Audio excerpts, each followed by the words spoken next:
আমবাসা বিদ্যুৎ দপ্তরের চরম গাফিলতি খেসারত দিতে হলো বেশ কয়েকটি পরিবারকে। আমবাসা পুর পরিষদের 2 নং ওয়ার্ড ডলুবাড়ি সার্কিট হাউস সংলগ্ন এলাকার একটি বিদ্যুতের খুঁটি ঝুঁকিপূর্ণ অবস্থায়।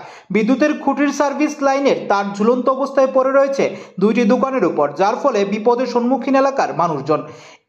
এই তারগুলিতে প্রায় সময় আগুন জ্বলছে, যার ফলে অনেকের বাড়িতেই লাইট, ফ্যান, ইনভার্টার সহ বিভিন্ন বৈদ্যুতিক সামগ্রী নষ্ট হয়ে যাচ্ছে, যার ফলে 2টি দোকানের ব্যবসায়ীদেরও ক্ষতি হচ্ছে। প্রায় সময় বৈদ্যুতিক জিনিস নষ্ট হয়ে যাচ্ছে। এই বিষয়ে বেলা 11টায় এলাকাবাসীরা জানায়, বিগত 6 মাস ধরে এই তারগুলি ঝুলন্ত অবস্থায় রয়েছে। বহুবার বিদ্যুৎ দপ্তরে জানিয়েও কাজের কাজ কিছুই হয়নি। বিদ্যুৎ দপ্তরের খামখেয়ালিপনায় এলাকায় মানুষেরা ক্ষতির সম্মুখীন হচ্ছে দিনের পর দিন।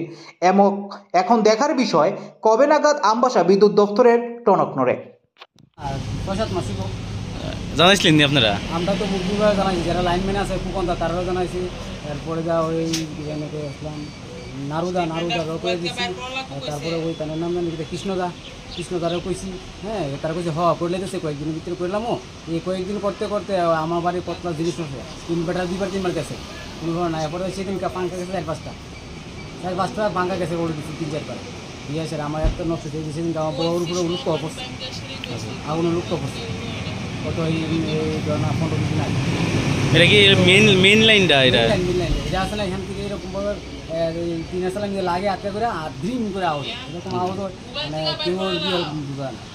কিন্তু আমরা এখানে না, আমরা আরও এদিকে সামনে আরও কয়েকজন বাড়ি আছে, তারা ইনভার্টার কয়েকটা গেছে। 6 মাসে হইল। আচ্ছা, এটা কোন এলাকা? তো ডুলুবাড়ি ওয়ার্ড নাম্বার 2। এটা কীভাবে পড়ছে এটা এইভাবে?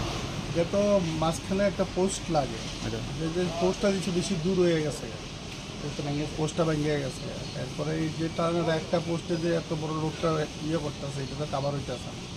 এটা কি আপনার দোকানের উপরে পড়ছে? আমার দোকানে পড়ছে, তাইনের দোকানের উপরে পড়ছে। আচ্ছা, আমরা 2 জনের দোকানের উপরে পড়ছে। কেমন ক্ষতি হয়েছে মনে করেন এটা?